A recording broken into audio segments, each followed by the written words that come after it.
أنفسنا ومن سيئات أعمالنا من يهده الله فلا مضل له ومن يضلله فلا هادي له وأشهد أن لا إله إلا الله وحده لا شريك له وأشهد أن محمدا عبده ورسوله. کل کے درس میں جو بتایا گیا تھا کہ بندہ اس وقت تک جنت میں نہیں جا سکتا جب تک کہ اپنے محبوب چیز کو اللہ کی راہ میں خرچ نہ کرے.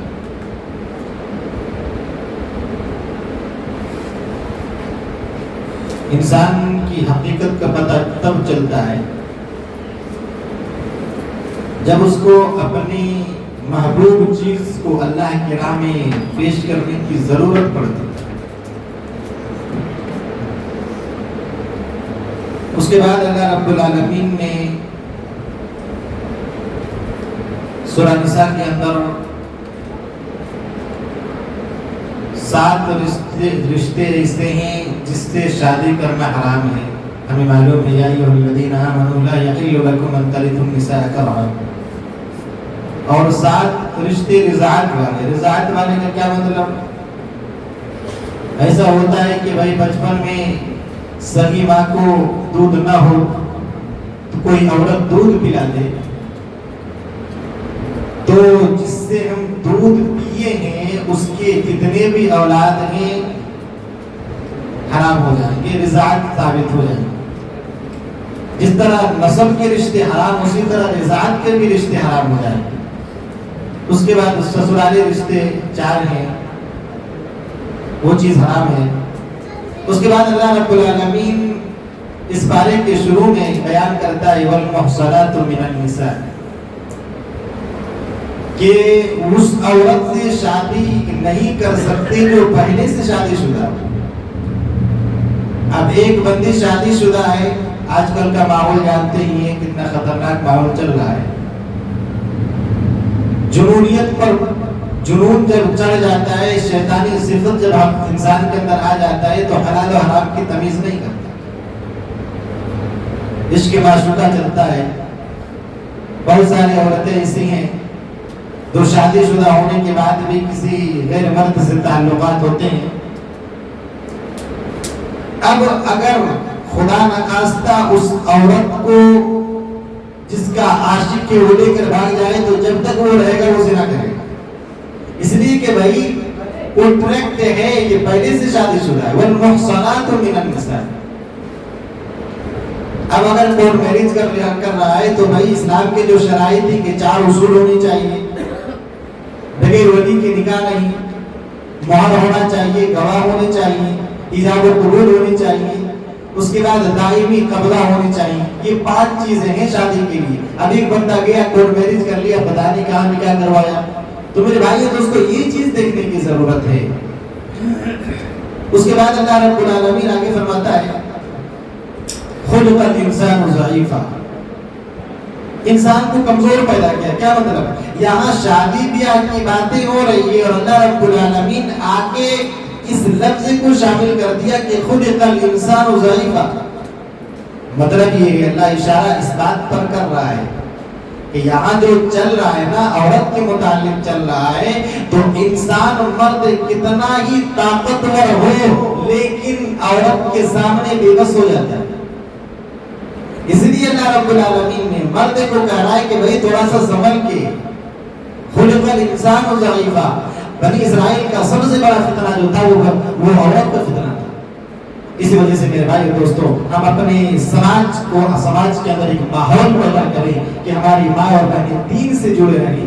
افسوس آج ہمارے سماج ہماری سوسائٹی کے اندر خصوصاً مسلم خواتین ہیں دین سے دور ہیں اور مرتد ہو رہی ہیں. اللہ اکبر. اپنے دین کو ختم کر رہی ہیں، جہنم میں چلی جا رہی ہیں. اور شیطان میں سمجھتا ہوں کہ شیطان جو وار کرتا ہے نا بڑی آسانی سے عورت پر وار کر دیتا ہے، بڑی آسانی سے اس کو اپنے چنگل میں پھنسا دیتا ہے. اس باپ پر کیا بیتتے ہوں گے جس باپ نے اپنے لاڈلی کو 18 سال 20 سال تک اپنے نظروں کے سامنے رکھا، اپنے کلیجے کے ٹکڑے سمجھا، اور وہی بہنیں اپنے باپ کے چہرے پر کالک پوت کر چلی جاتی ہے، اس باپ کے درد کو جا کر سمجھیے اس کا درد کیا ہوتا ہے۔ ہم فریڈم دے رہے ہیں، بھائی آج فریڈم ہونی چاہیے، کہتے ہیں کہ بھائی فریڈم ہونی چاہیے۔ میرے نبی جناب محمد رسول اللہ کے دین اتنے سستے نہیں ہیں۔ فریڈم دو گے اس دنیا کے اندر خون کے آنسو رونے پہ مجبور ہو جاؤ۔ فریڈم نہیں ہونی چاہیے، اسلام میں فریڈم نہیں ہے۔ اسلام نے عورتوں کو پردہ کرنے کا حکم دیا ہے۔ عورت انمول چیز ہے، کوئی بھی قیمتی چیز ہوتی ہے تو اس کو ڈھک کر رکھا جاتا ہے، اس کو محفوظ کر کے رکھا جاتا ہے۔ تو میری ماں اور بہنیں، آپ بڑی انمول ہیں کہ اسلام نے آپ کو پردہ کرنے کا حکم دیا ہے کہ کوئی غیر مرد آپ کے چہرے پر نمائش نہ کر سکے، آپ کے چہرے کو دیکھ کر اپنے دل کے اندر غلط وسوسے نہ پیدا کر سکے۔ یہ چیز ہے۔ تو خلق الانسان ضعیفا۔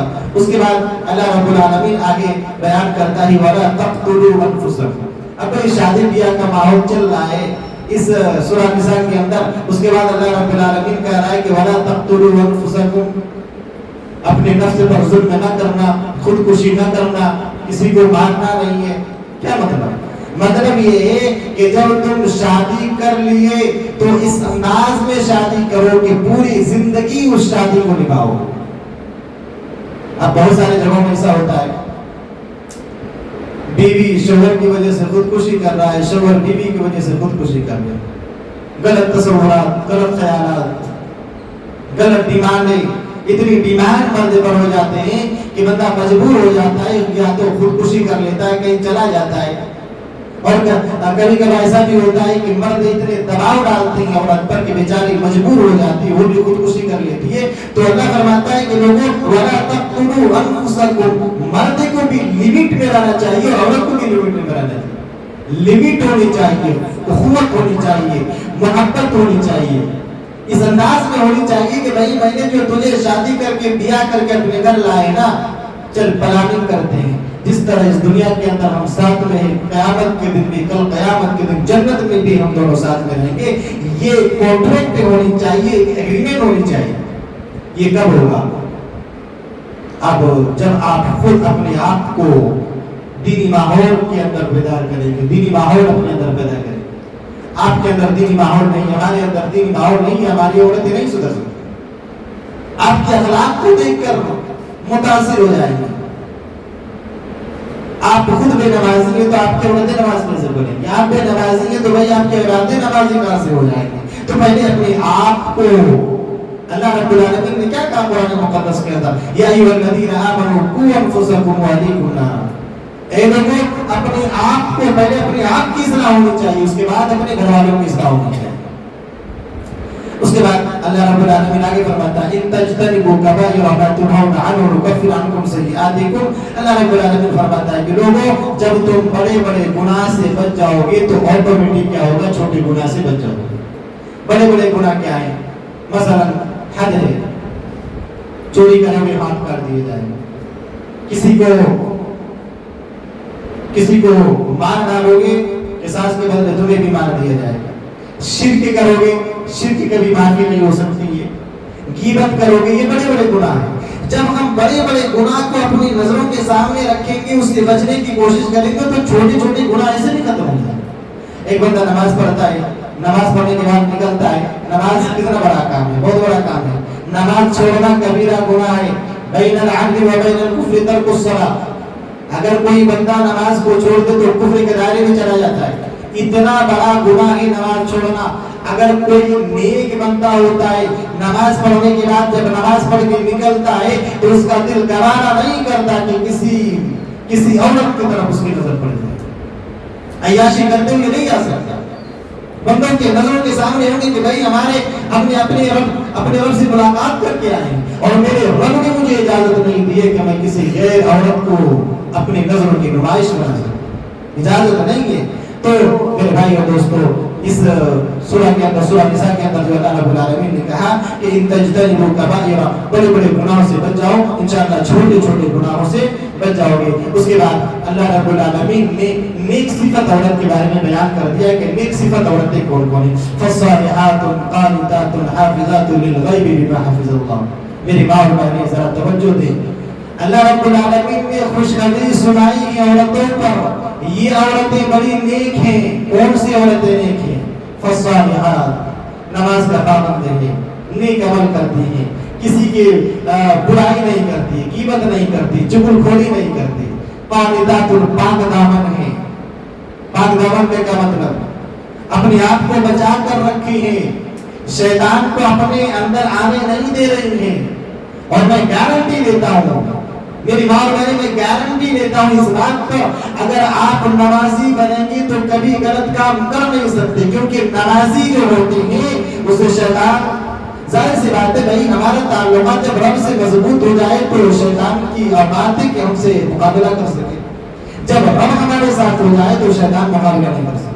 اسی لیے نیک صفت جو ہے وہ یہ، اگر نیک عمل کرو گے، نماز کا پابند، دینی مزاج اگر ہمارے اندر ہوگی، سنت پر اگر ہمارا عمل ہوگا، بدعت اگر ہمارے اندر نہیں ہوں گے، شرک اگر ہمارے اندر نہیں ہوں گے، رب سے تعلقات مضبوط ہوں گے تو شیطان ہمارے آس پاس بھی نہیں بھٹک سکتا انشاءاللہ۔ اس کے بعد نیک صفت جو ہے شوہر کی فرمانبرداری بہت ضروری ہے۔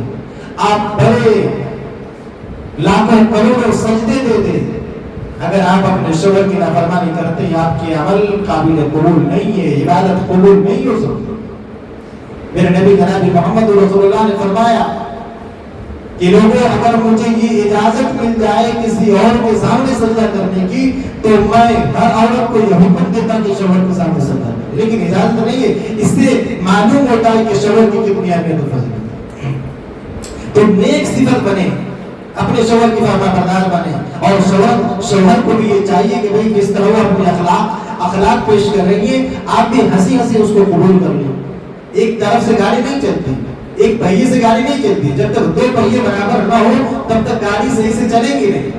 تو اپنے دونوں پہیوں کو برابر کر لیں، انشاءاللہ زندگی خوشگوار ہو جائے گی۔ اور جب زندگی خوشگوار ہو جائے گی، زندگی میں اگر ہم نیک کو جوڑ لیں گے، اللہ کو اپنے ساتھ رکھیں گے، یقین جانیے زندگی کے اندر جو خوشی ہوتی ہے وہ کسی اور چیز میں نہیں ہوتی۔ اور جو بندہ نیک عمل کر کے جو مزہ ملتا ہے وہ کسی اور چیز میں مزہ نہیں ہے۔ دل سے جب رب کے سامنے سجدہ ہوتے ہیں، رب سے باتیں ہوتی ہیں، رب سے ملاقاتیں ہوتی ہیں، دنیا کی کوئی طاقت اس کا مقابلہ نہیں کر سکتی میرے بھائی دوستو۔ اس کے بعد آگے اللہ رب العالمین فرماتا ہے حکم من اہلی و حکم من اہلیہ، جب کوئی نوک جھوک ہو جائے تو عورت کی طرف سے ایک آدمی کو بلایا جائے، مرد کی طرف سے ایک آدمی کو بلایا جائے۔ یہاں کہا ہے کہ بھائی کسی اور کو انٹرفیئر کرنے کی ضرورت نہیں ہے۔ جب تھوڑی سی نوک جھوک ہو جائے، پتہ چلتا ہے چلو بھائی مجلس بلایا جائے، یہ بلایا جائے، وہ بلایا جائے، پہلے اپنے گھر کے اندر بٹھا جائے، ایک آدمی کو بلایا جائے، ہاں بھائی کیا مسئلہ ہے؟ مسئلہ یہ ہے تھوڑی سی نوک جھوک ہو گئی ہے، چلو بھائی ہوتا ہے زندگی کے اندر، معاملات کو سلجھانا۔ جب زیادہ ہو جائے اس کے بعد بڑی بات ہے۔ تو شروعاتی دور میں اللہ نے کہا کہ پہلے مرد کی طرف سے ایک آدمی، عورت کی طرف سے ایک آدمی، اس کے بعد اس معاملے کو سلجھایا جائے۔ اگر کام نہ بنے فَإِذُوهُنَّ وَاهْجُرُوهُنَّ فِي الْمَضَاجِعِ، نوبت آئے تو شوہر کو اجازت دے کہ اپنی بیوی کو مار سکتا ہے، لیکن چہرے پہ مارنے کی اجازت نہیں ہے۔ حدیث کے اندر آتا ہے کہ مسواک جو ہوتا ہے، مسواک کی لاٹھی سے مارنے کا حکم ہے۔ مسواک کی لاٹھی تھوڑا بہت ڈرانے کے لیے آپ مار سکتے ہیں، پہلے سمجھائیے اس کو، دین کی باتیں بتائیے کہ بھئی شوہر کا یہ حقوق ہے، یہ ہے، وہ ہے۔ اس کے بعد آگے اللہ رب العالمین فرماتا ہے وَمَن يَتَّخِذِ الشَّيْطَانَ وَلِيًّا مِن دُونِ اللَّهِ فَقَدْ خَسِرَ خُسْرَانًا مُبِينًا۔ اللہ اکبر۔ اس آیت کو سمجھ لیجیے، وہ شخص کتنا بدنصیب ہے جس کو معلوم ہے کہ بھائی شیطان سے دوستی کرنے کا انجام کیا ہے۔ شیطان سے دوستی کرنے کا انجام یہ ہے کہ بھائی جہنم تو جانی ہے۔ شیطان دوستی کرتا ہے بھائی ہم تو ڈوبے ہوئے ہیں، تمہیں بھی ساتھ میں لے کر ڈوبیں گے۔ اس بندے کو یہ معلوم ہے کہ بھائی مجھے تو جہنم جانی ہے، ہم کسی طرح اور کو جہنم میں لے جاتے ہیں۔ اللہ فرماتا ہے کہ وہ شخص کتنا بدنصیب ہے، 100% اس کو معلوم ہے کہ شیطان سے دوستی کرنے کا انجام جہنم ہے، پھر بھی شیطان سے دوستی کرتا ہے۔ اور اس کو معلوم ہے کہ اللہ رب العالمین سے دوستی کرنے پر گارنٹی ہے کہ جنت مل جائے، لیکن اللہ رب العالمین سے دوستی نہیں ہے، شیطان سے دوستی۔ تو کتنی بدنصیبی کی بات ہے۔ اس کے بعد آگے اللہ رب العالمین کرتا ہے، فرماتا ہے لا خیر فی کثیر من نجواہم الا من امر بالصدقۃ او معروف او اصلاح بین الناس۔ اللہ رب العالمین فرماتا ہے اگر تم چاہتے ہو کہ کل قیامت کے دن تیرے رب سے دیدار ہو جائے تو اپنے اندر نجوا کو پیدا کرو۔ نجوا کا کیا مطلب؟ نجوا کا مطلب ہوتا ہے کہ سرگوشی اللہ سے ہونی چاہیے، دکھاوا نہیں ہونی چاہیے۔ سجدے ہیں، لمبے سجدے کر رہے ہیں تو کسی اور کو دکھانے کے لیے لمبے سجدے نہیں ہونے چاہیے۔ اے اللہ لمبے سجدے تیری پسند ہے اللہ، اسی وجہ سے لمبے سجدے ہو رہے ہیں۔ اے اللہ لمبے رکوع تجھے پسند ہے، اسی وجہ سے لمبے رکوع ہو رہے ہیں۔ اے اللہ قرآن کی تلاوت تجھے پسند ہے، اسی وجہ سے میں قرآن کی تلاوت کر رہا ہوں۔ اے اللہ تہجد کی نماز تجھے پسند ہے، اسی وجہ سے میں تہجد کی نماز پڑھ رہا ہوں۔ اور کوشش کرے کوئی دیکھے نہیں۔ اب پتہ چلا بھائی رات میں تہجد کی نماز پڑھنے کے لیے آ رہے ہیں، بڑے ڈھٹائی سے آ رہے ہیں تاکہ لوگوں کو پتہ چلے کہ بھائی یہ تہجد کی نماز پڑھتا ہے۔ اگر یہ دل کے اندر احساس پیدا ہو جائے وہیں سے پلٹ جائیے، آپ کی عبادت کا کوئی مطلب نہیں۔ تو اگر رب العالمین فرماتا کوئی بھی کام کرو تو دل کے اندر یہ احساس پیدا کرو کہ اللہ یہ جو میں کام کر رہا ہوں تیرے لیے کر رہا ہوں۔ جب یہ احساس پیدا ہو جائے گا نماز کے اندر خشوع و خضوع ہوگی، عبادت کے اندر خشوع و خضوع ہوگی، اور اس کا جو مزہ ہے وہ الگ سے ہے۔ اس کے بعد اللہ رب العالمین کی یہاں قابل قبول الگ ہے۔ اس کے بعد اللہ رب العالمین فرماتا ہے کہ قوم کی گمراہی کے دو بہت بڑے اسباب تھے۔ جو پچھلے قومیں جو گمراہ ہوئی تھی وہ دو چیزوں کی وجہ سے گمراہ ہوئی تھی۔ پہلی چیز ان کے اندر اخلاص نہیں تھے، اپنے اندر اخلاص نہیں پیدا کرتے تھے، نبی کی بات کو صحیح طریقے سے مانتے نہیں تھے، انہیں معلوم نہیں تھا رب کو نہیں، انہیں اپنے نبی کی بات کو تسلیم کرنا ہی اسے پسند نہیں تھے۔ اللہ رب العالمین نے امت محمدیہ کو پیغام دیا کہ پچھلی قومیں برباد ہوئی ہیں، پچھلی قومیں جہنم کا مستحق بنی ہیں تو ان کے اندر اخلاص نہیں تھے، اپنے اندر اخلاص پیدا کرو۔ اگر اپنے اندر اخلاص پیدا کرو گے کل قیامت کے رب کا دیدار نصیب ہوگا۔ اس کے بعد دوسری چیز جو تھی اخلاص تو تھے، کسی کے اندر اخلاص تھی لیکن عمل کرنے کے جذبات نہیں تھے، عمل نہیں، اخلاص ہے لیکن عمل نہیں مانیں گے۔ نبی کو تو کیا ہوا، نہیں مانے، نبی کو مار دیتے تھے، نبی کو ختم کر دیتے تھے، نبی کو تکلیف پہنچاتے تھے، نبی بتا رہے ہیں لیکن اس کی باتوں پر کوئی توجہ نہیں دیتے تھے۔ تو اللہ نے اشارہ کر دیا کہ لوگوں جس طرح پچھلے قومیں گمراہ ہوئی ہیں، اپنے نبی کی بات نہ مان کر گمراہ ہوئے ہیں، اگر تم اس طرح کرو گے تو تم بھی گمراہ ہو جاؤ گے۔ اتباع رسول اس کے اندر نہیں، اخلاص تھوڑا بہت ہوتا تھا لیکن پھر وہی پلٹ کے اپنے نبی کی بات کو نہیں ماننا۔ آج ہمارے سماج کے اندر وہی بڑا افسوس لگتا ہے، بڑے بڑے نمازی، بڑے بڑے دیندار، متبع سنت ہمارے اندر موجود نہیں۔ ہمارے مولوی صاحب جو کہیں گے وہی کریں گے۔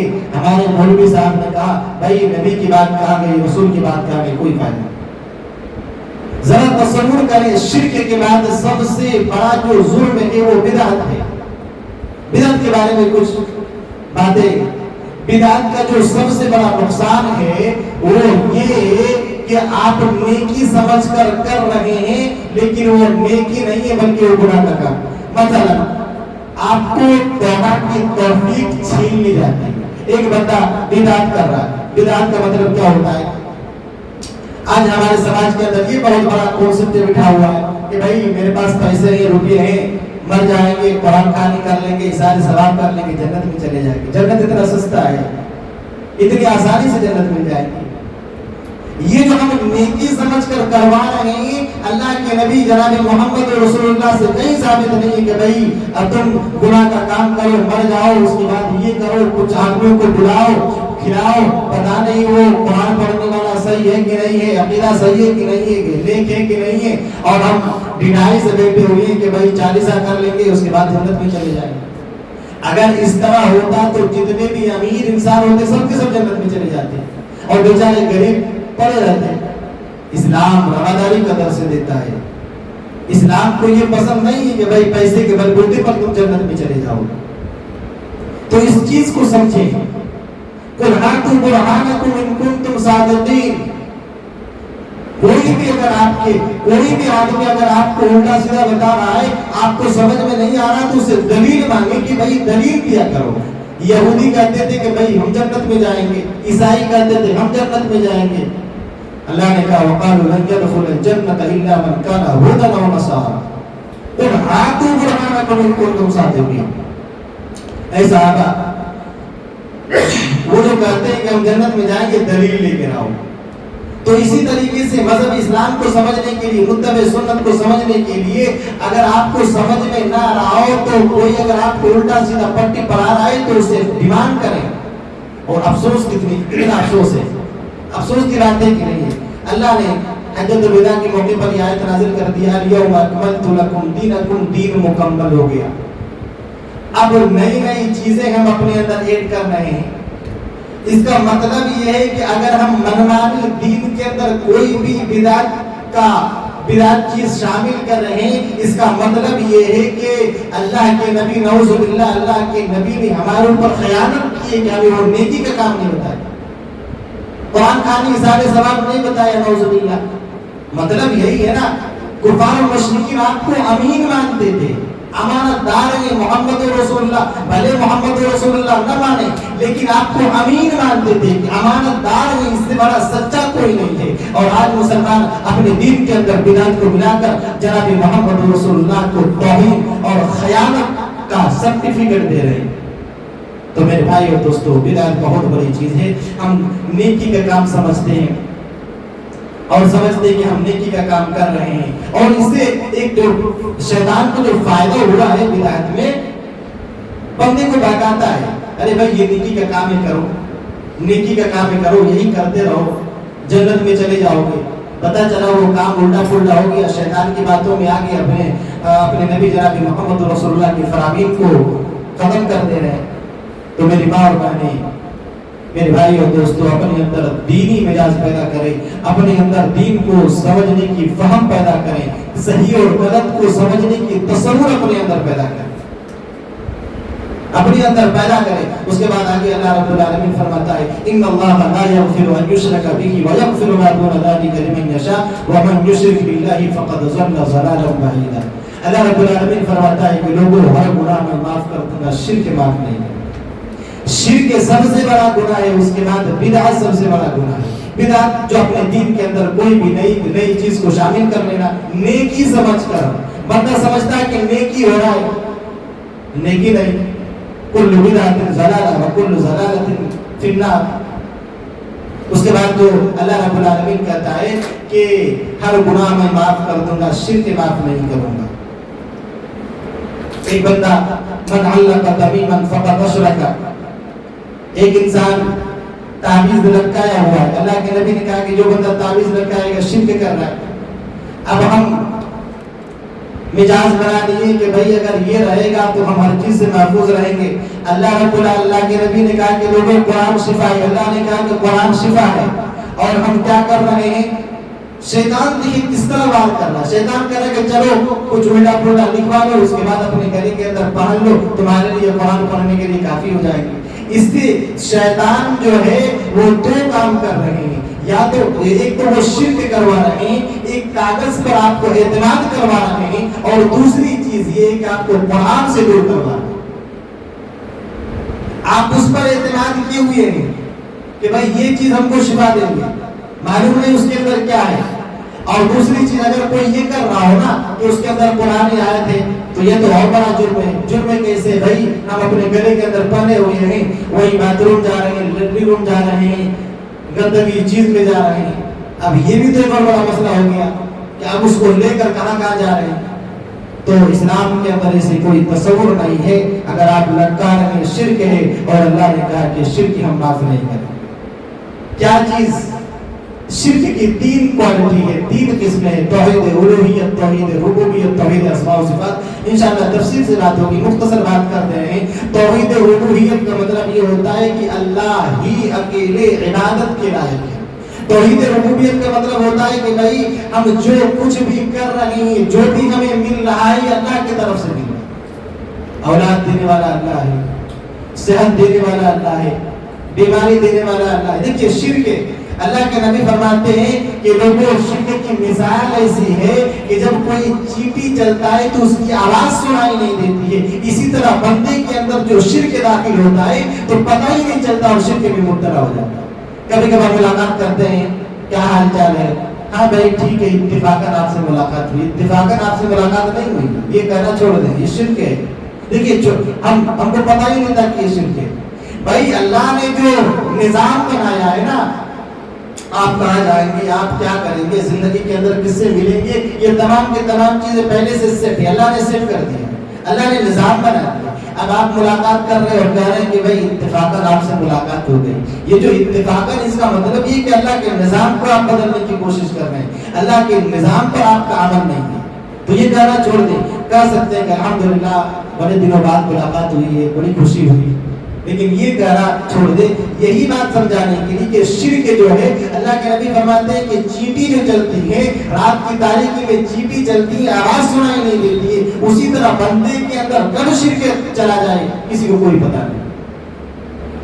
ہم کہتے ہیں کہ کبھی کبھی ایسا بھی ہوتا ہے اگر وہاں اس ڈاکٹر کے پاس ہم نہ جاتے تو مر جاتے.